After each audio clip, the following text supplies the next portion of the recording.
Well, g'day folks, welcome to another episode of Learn to Paint TV. Rod Moore here with you from the Learn to Paint Academy.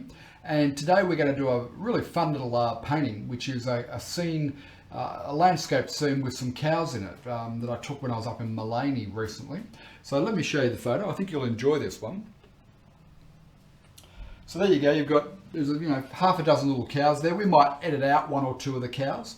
But I really like you've got the two main cows. You've got one who's sort of facing to the left. He's got his head in shadow and he's casting a nice shadow. And then you've got that second cow there that is in the shadow. So, it's got a little bit of highlight on the background.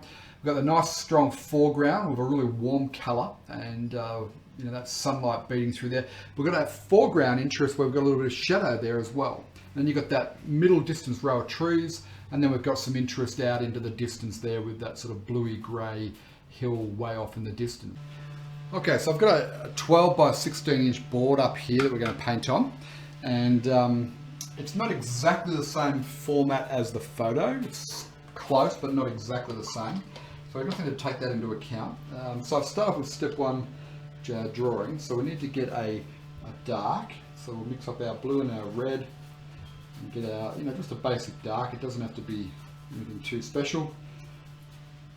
And what is important at this stage is we keep that paint quite thin. So because I'm using water mixable oils, I can mix that down with water to thin it right out. Or what I'm doing here today is I'm using a little bit of the medium thinner. That's part of the artisan range. Okay, so I've just got a very loose paint there. So the first thing I want to do is get I just want to get that horizon or that sort of foreground hill line in. It runs from about halfway to around about there. I think that's an important line to get in because once we've got that line in, it'll tell us where to put our cows, right? So our main cow in the shadow, he kind of crosses over that line and he's in about here. So what we'll do, just when you're drawing these animals in, it's very easy to get confused, and I know I do it myself, as to what it is that we're actually attempting to draw or paint. And we can start trying to draw in cows, right? Which is obviously the end goal, is to make them look like cows, but we have to keep in mind that at the end of the day they're just shapes, and if we can just focus in on their shapes and ignore what they are, then I assure you that your life will become a lot easier, right? And then you can draw in that there's a shadow line that runs there, it goes to there, runs back up in through there,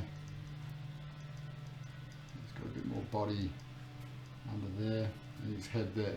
Okay, so I'm not going to fuss too much more about details with this guy now. So look at that basic shape there, and then we'll pull it together as we progress. Now this cow here, he's a little bit more forward, so his head is a bit more pronounced because the other one's head was a little bit in shadow. Okay. Got a shadow there. His head comes, or his neck rather, comes up to there. And that runs slightly uphill there, around his backside. Okay, and that comes into there, that there. And then we've got one leg going into there.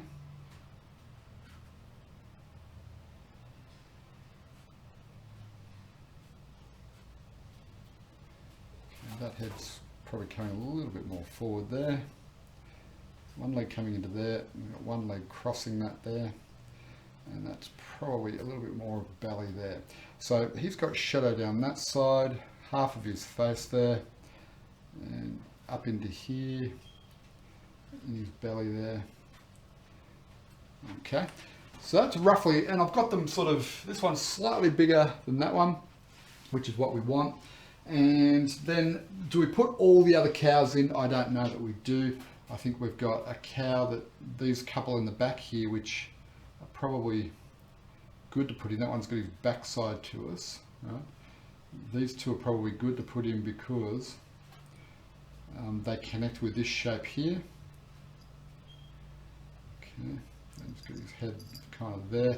They're kind of facing the other way, those two, but one of them is catching a bit of light, so that's important. So before I worry about putting the other cows in just yet, we may or may not put them in. What I want to do is just establish a little bit more of the overall setting and the scene. So we've got that cast shadow in there. Okay, that's an important one. That'll help the eye sort of step into the painting. And then we've got these trees here. Now don't fuss about getting these trees just right. I think if we can get them roughly right, make them look something like trees, then we'll be on the right path. So those ones are going to be a little bit more in the shadow. That one's going to catch in some light. There's one there catching a bit of light. And let's just run a little bit of a line there, lowering it down on the left hand side so that we can get that sneaky view where we put a little bit of a field through there. Okay, and on that field we'll have a row of trees. I'll open that field up a little. There are other trees and things in there, but for the purpose of simplification we'll just keep it quite simple. And then let's get in that mountain range, which I think is a good one to have in there. Don't make it over complex though, because it'll start to compete. We don't want too much detail out there. It'll start to compete with our main subject. So now we've got 4 cows in there. I don't know that I'm going to put the others in. Maybe there's one just in here. Let me just put him in, and we'll lose him in the grass a little bit, I think, with that one. Okay folks, well, that's step 1 of the Moore method of painting, our drawing. And I think we've got a reasonable job here. We've narrowed it down to getting our cow shapes in. Then we've got this big foreground here of a shadow. We've got our row of trees, which pretty much is going to be all in the one value when we block it in. We've got our little distant hill line here with trees. And then we have got a distant mountain and our sky. So pretty overall simple as far as the main shapes, the big shapes go. The only challenge we're going to have, or the areas we're going to really focus in on, is getting those cow shapes just right and the right balance of light and dark on those, which shouldn't be a problem at all. Just follow the steps that we're going to go through. So next we're going to do step number 2. And step number 2 is our block in. I'm going to block in pretty much everything around the cows, and then we'll leave the cows, the detailing later on. Now I tend to do it that way. I know that there are other artists who prefer to focus in on their main subject, especially if they're doing figures or cows, where they'll detail those up first, then they'll paint a scene around them, right? I have a preference of going the other way. Up to you as to what how you approach it, right? But what we'll do is we'll start getting our darks in here, and then we'll progressively build up our block in from there. So let's do step number 2, our block in. Okay, because we're doing our block in, it's time for us to move to our big brush. We don't want to use small brushes at all for our blocking stage. So I'll come down to my big brush, and you can see this one's got dark stains in there. That's because this is the one I use for my darks. So let us get a good chunk of that blue, ultramarine blue, get some of that alizarin crimson in there. Now I'm going to start off with the trees. Sorry, I should have pointed that out first. We'll start off with those trees. So I'll get a reasonable amount of yellow ochre in there as well, because it's kind of the middle distance. It's not right in our foreground, so therefore it needs to be grayed off a little, but we can probably push some of it towards the green side as well. For our dark, and so create more of a dark green. Tiniest little pinhead of white. I'll just use some of the stained white here. Yeah, it's probably enough actually. It was very subtle. You might have missed it, but that's okay. So I'll get some thinner. Now our blocking needs to be thin paint, just like our drawing. Okay, so let's come up here and test with that. We'll see that's fairly dark. I might push that just a little bit bluer. Cool it back a little. And just a tiny more pinhead of white. Whoop, so you've got to be real careful of that white. Okay. That might be better. Okay. Not saying that that's wrong what I've done there, but it might be a bit heavy for doing it all of our blocking. So I'm just going to treat this row of trees all as just one big shape, because they're all sort of on the same plane in that middle distance there, they're going to have roughly the same value in the shadow area. Okay. So I think one of the keys to the Moore method of painting and why it's helped our students so much is because we're all about simplifying it down. As you advance and become more of a master artist, or even a very, very good artist, accomplished artist, you would obviously take a more complex approach, which might involve how you deal with these darks. So one of the things you might do is just push that dark slightly warmer in parts. You don't want it all cool. See that? It's a warmer dark there. And notice that I'm using my brush to get some interesting outline shapes. We don't want to have rounded trees shapes. Now notice that I'm not being a slave to the lines that I put in earlier. Big trap is to paint up to your lines, almost like you're colouring in, which is what we did when we were kids. We'd get a colouring book and we'd paint up to our lines and so on. We don't do that when we're painting. We want to create a nice painterly sort of effect with our paintings. So in order to do that, we lose our lines when we're blocking it. See that? I'll just come over those lines. A greeny dark. So we'll get our yellow ochre mixed into that and push it more on the green side.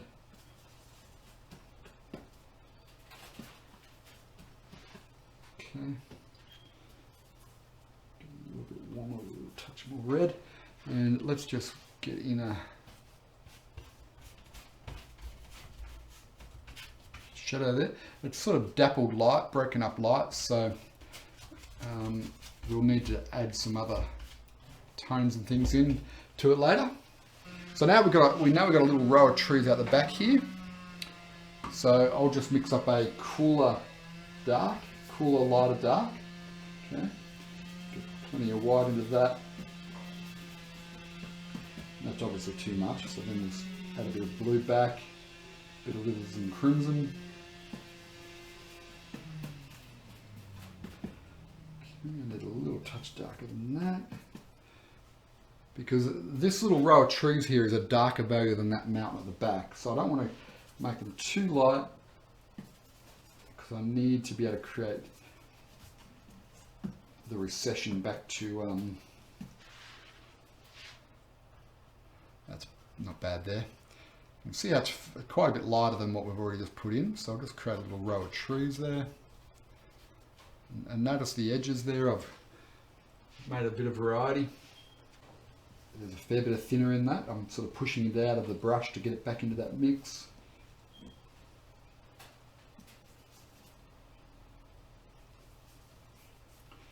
Okay, let's just test that. It's probably a touch grey, I think. A little bit more white and blue into that, just to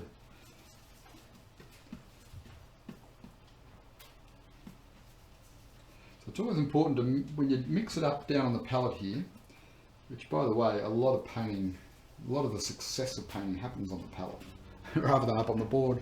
But it's always important just to, that's better, much more pleasant tone. It's always good just to do a little test mark, as you saw me do there, because it's got to look right in connection with everything else that's already up on the painting, up on the canvas, right?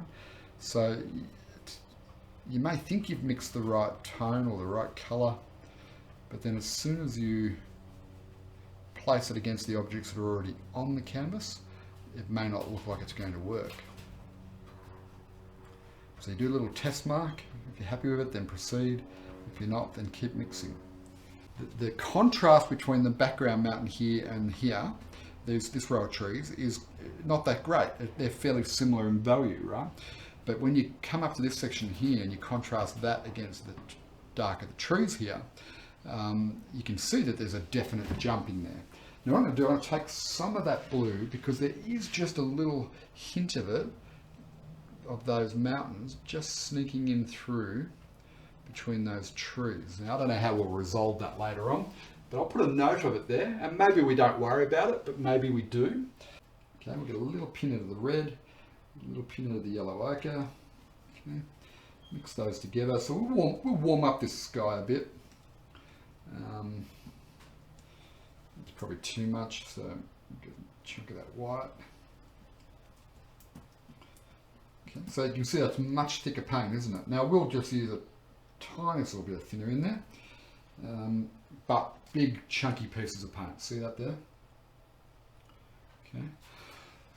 So then I can come along and just start to work that along this ridge, and this is a good opportunity with the thicker paint to reshape anything on the mountain that I wasn't that happy with, and make sure you get a nice soft edge along that mountain as well. So that's gone a fair bit warmer than what's in the photo. Slight pinhead more of the blue. Let's come in here. Okay. So that's going to be my darkest part of the sky, that blue there. Just come in here and just soften it. That's almost dry now, that dark. Okay. A little bit of paint coming out of the brush there. So I think it could work. What we'll do is we'll just paint this blue right across up into here. I'm not going to join them up just yet. I'll just get all those blue areas covered in. Okay, well, pull that red out of the brush. It's unauthorized.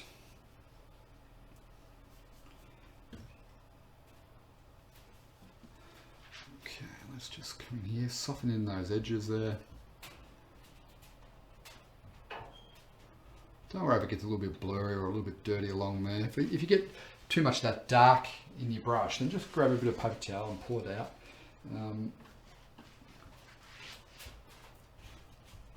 Okay, so now we can just do with a light touch and pick up more of that blue, and I'm just going to come in here and I'm just going to just start to pull it into this part of the sky, and we just want to connect the two, right? In a sort of a random way, I guess. And what I probably need now is our cadmium yellow just to punch it up. So this is off in the distance. It doesn't want to be too bright.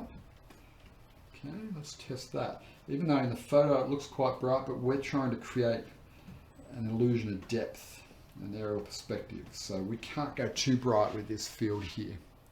Let's try that. Now, I think that's probably about right. Maybe a touch warmer. So add a little bit more of the cad yellow and yellow ochre into that. But don't go too far. That's a bit better. Now again, I'm using fairly thick paint here because chances are good I'm not coming back into this section.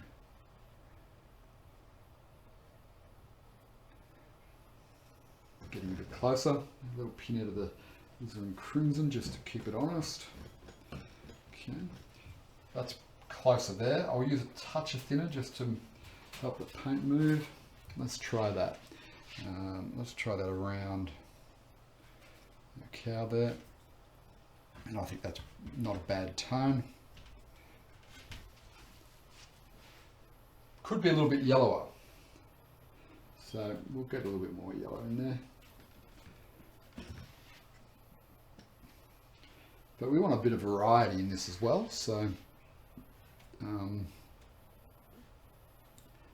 think it all has to be the same sort of paint in here, because it doesn't have to be the same, does it? A bit of light just coming through there.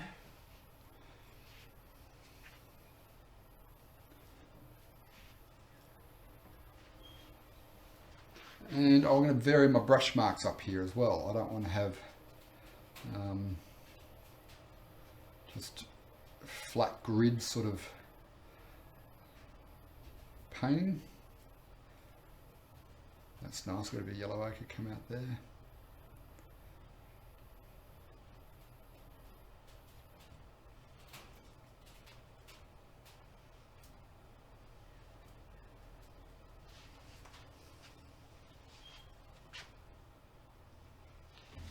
The overall scene, the overall grass area there could be construed to be a little bit sort of routine, you know what I mean? Like it's there's not a lot of interest in there. So I'm trying to create some interest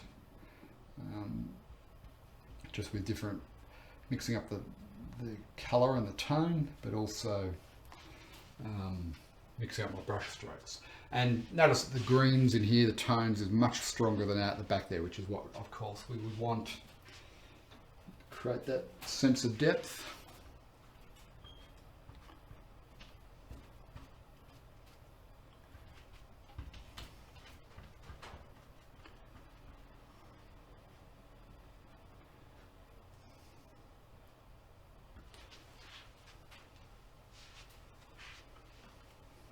Okay folks, well I'm pretty happy overall with the way the blocking's gone.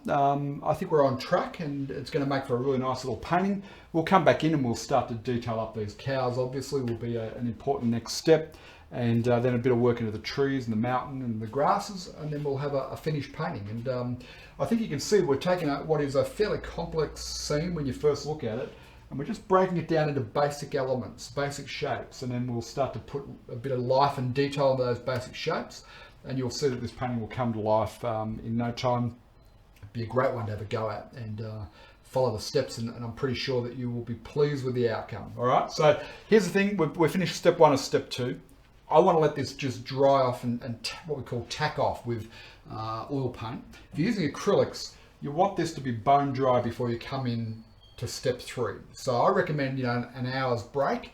I'm going to go for a walk in the forest, and when I come back we'll do step 3, and in step 3 we will slow down and we'll take a bit more time and care, and we'll bring this painting to life with all the details and the highlights and so on. So take a break and I'll see you after the break and we'll get stuck into step 3. Cheers. Okay, welcome back folks. We're now going to do step number 3, which is all about detailing up our painting, our finishing touches and highlights and so on. And I think we're right on track, so let's get out of the palette and get started with step 3. Okay, so the first thing I want to do here is get a little bit of work into these cows, and we'll start off establishing in the darks in there. So for the most part, we can probably just use our alizarin crimson and some yellow ochre, because they're kind of an orangey or dark orangey tone, aren't they? Get a little bit thinner, get a little bit of blue. So we need to push that to, and that they are quite dark under their bellies. So we'll push it a lot blue there. And I'll just make it slightly on the warmer side. Well, it probably should be a bit cooler. I'll go a bit cooler. I'll just use a little bit thinner. I don't want too much thinner in this, but a little bit just to help the paint be a bit more pliable. So if we come to this main cow here, it's got his head there, and I'm just going to try and pick off where I see the shadows. Okay.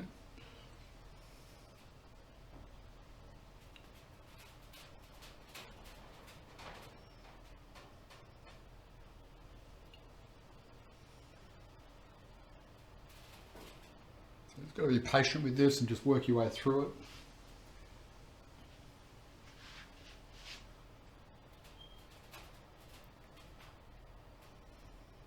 And take your time, most important.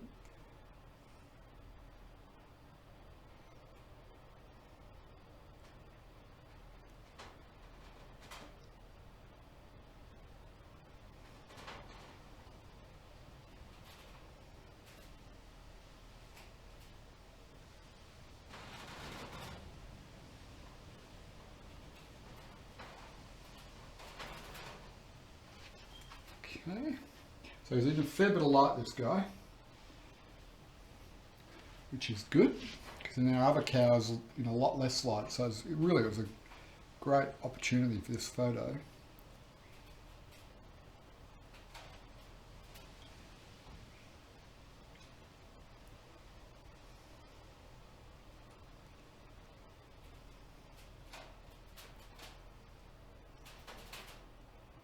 And then he's got a tail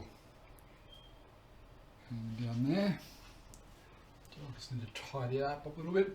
So already you can see him starting to emerge. I'll just mix up a dark. I'll just take another brush so I don't lose the tone that I've got in this brush. But I'll just mix up a little bit of a darky tone. Just to pop in underneath.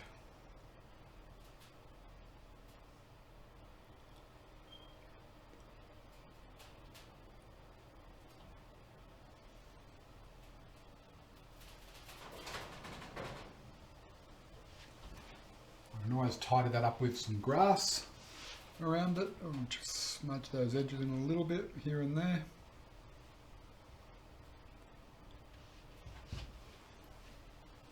Okay, let us come to our second main cow here, and I'll just push the shadow tone a little bit cooler, a little bit more blue in there. I don't want it to be exactly the same as our main guy here, so just shift it ever so slightly.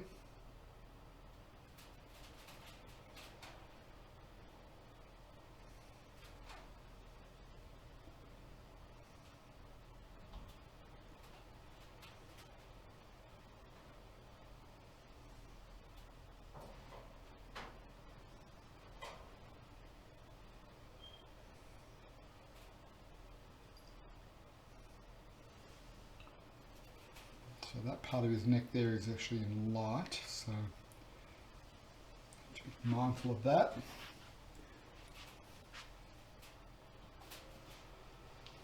And we'll pick up that highlight tone. So we'll start with titanium white, get a little bit of the alizarin in there, a little bit of the yellow ochre, a little bit of the cadmium yellow. Now we need to find that tone. It's probably more red than that.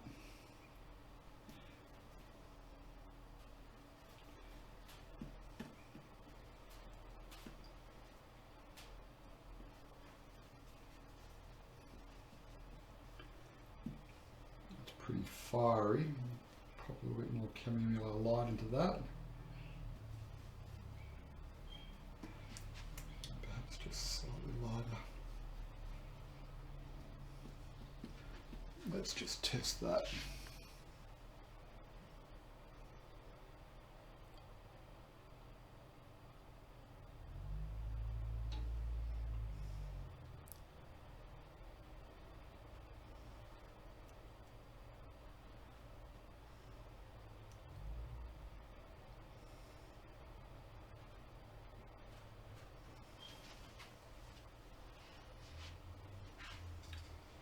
Probably wants to come just slightly darker.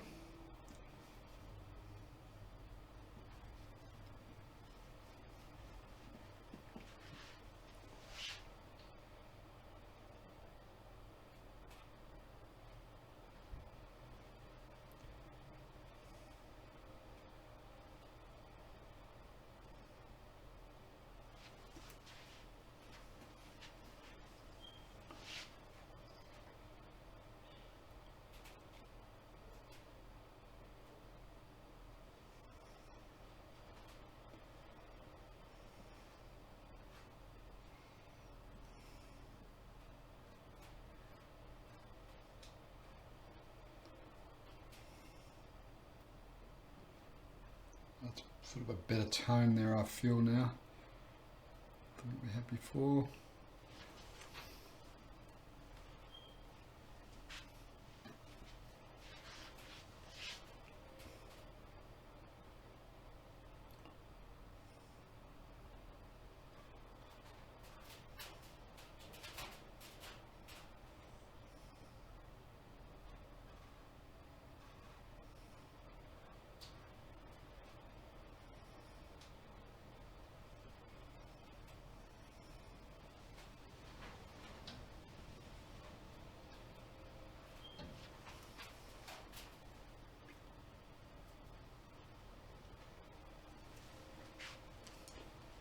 So I'm using different brushes for the highlight tone and the shadow tone, because that means I can now come back in and just tidy up any of these shadows that need tidying up.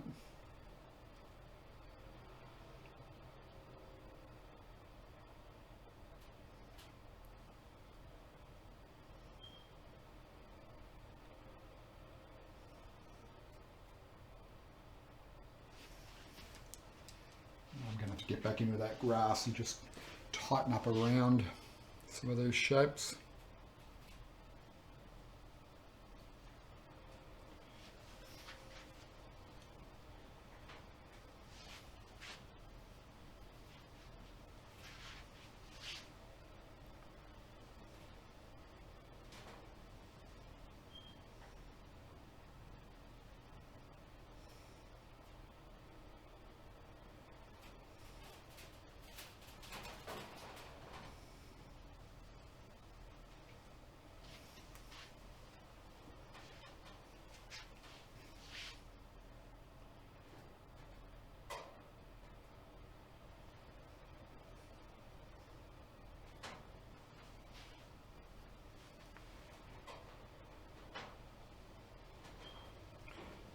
So this is a little bit more complex than what we are used to doing on Learn to Paint TV. But I think it's good every now and then to challenge ourselves and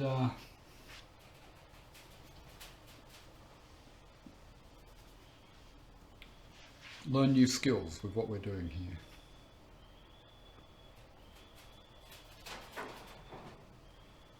Comes up a little bit more like so.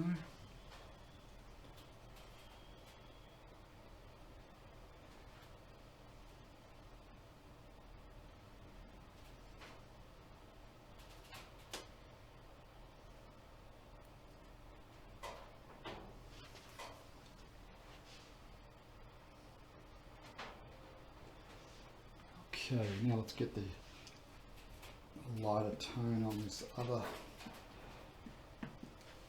cow here.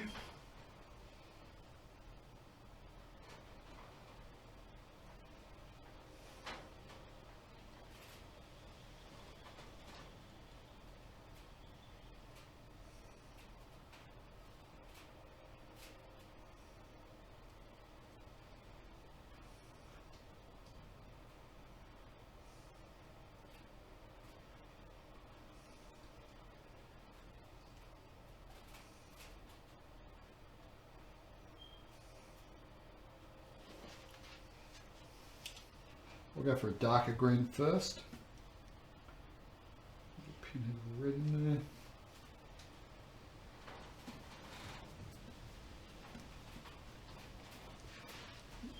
there. Darker greens because this side's all in shadow in through here.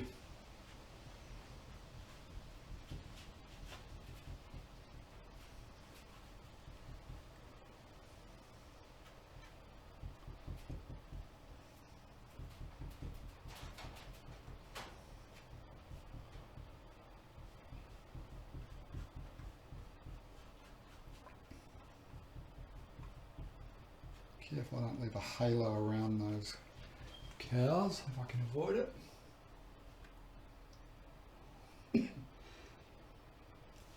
Okay, and then I can push some lighter green against that. Won't make this my strongest green in these trees, but just a little bit lighter in through here.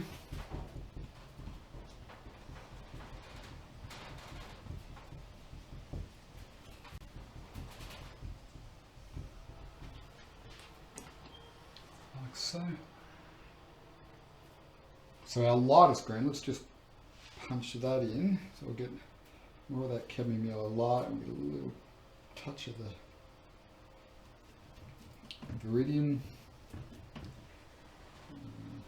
That cadmium yellow light gets overpowered pretty easily, so you're just going to be careful when you doing your mixes for that. But let's come in here and really just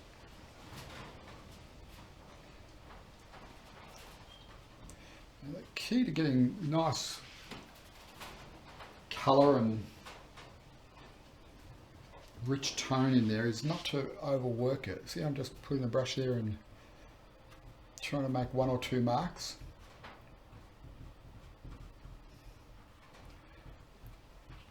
If you overwork it, then you're going to, destroy it basically. Very easy to do. Lord knows I've done it a million times myself. Until you learn. You learn what's working and what's not, and then hopefully you do more of what's working and less of what's not. That's the plan. So I'll just get that one in slightly darker value as well. So try and get a little bit of variety into these trees. It's pretty easy to actually have them all end up being the same. So what we'll do is we'll just push one slightly more to the red side of the spectrum. A little bit more yellow ochre in there, because we don't want to have just everything repeating the same, even though in the photo that's maybe how it looks. But it's probably not going to serve us in making a great painting. Probably just get another little tone of a tree there. See, that's just more of a muted tone. Get a little bit in there. So we use our little script liner brush here, just to get in a couple of fence posts. I'll put plenty of thinner into that, because I'm going to be going over wet paint. And you might not see those first couple of strokes, because I'm going to put them against shadow, but then we'll put a little bit of highlight as well on them. Well, there's one. Let's pop just a little touch of shadow coming out from it.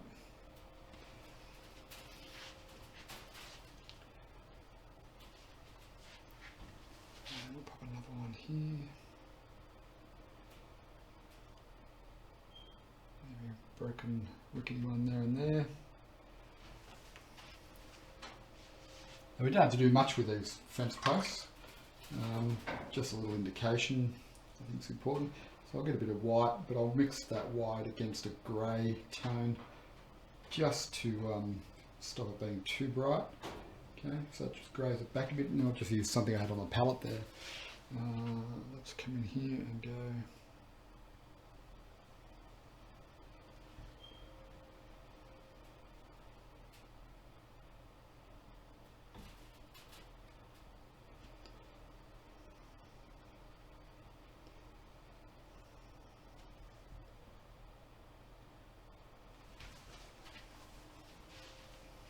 So you don't have to bring them forward too much. And that white that I put on there, very subtle little touches.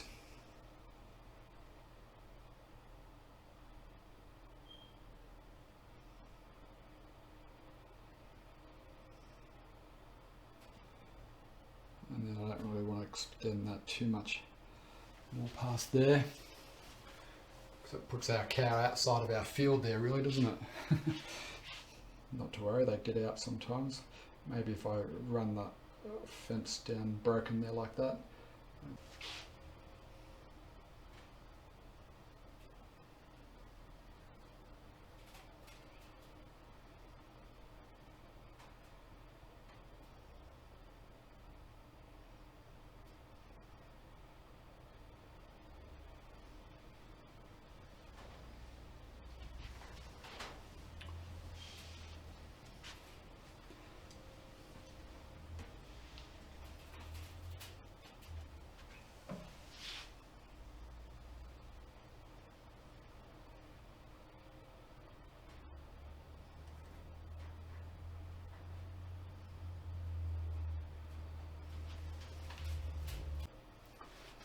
And probably the only thing that's bothering me now is that distant mountain.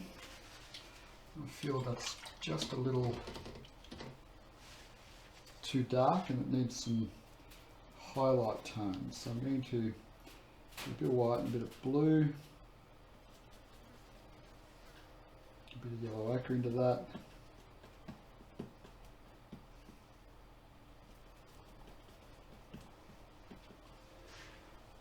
I'm wondering whether we can't just, it's too green, a bit more blue, a little pinhead of red to grey that tone back. That's better. Okay, we'll just give it a little bit of highlight out on the back of this hill here.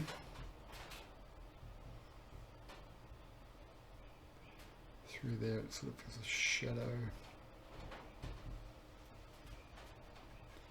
It'll just stop it being quite so dark. And it was coming forward a little bit too much as we got more highlights and things on in the main body of the painting. Well, there you go, folks. I'm pretty happy with the way this one turned out for a little demo, and hopefully you've enjoyed it and you've learned a lot from it. Taking, a fairly complex scene, it can be overwhelming when you first look at it, to breaking it down into a simplistic sort of approach, following a few basic steps and focusing in on the right shapes with the right values and colour. And as you can see, you can then put the painting together. So I hope you've enjoyed it. I've certainly enjoyed bringing it to you. And I look forward to seeing you next week on Learn to Paint TV. Now, if you haven't done so already, please go and register for our free course where we go into the more method of painting in a lot more detail. And there's 4 different painting demonstrations there for you to have a go at. I'll put the web address underneath me here. And for all the past issues of Learn to Paint TV, go to www.learntopaint.tv. And again, that's listed underneath me here. Happy painting until next time, and I'll see you next week on Learn to Paint TV. Cheers for now.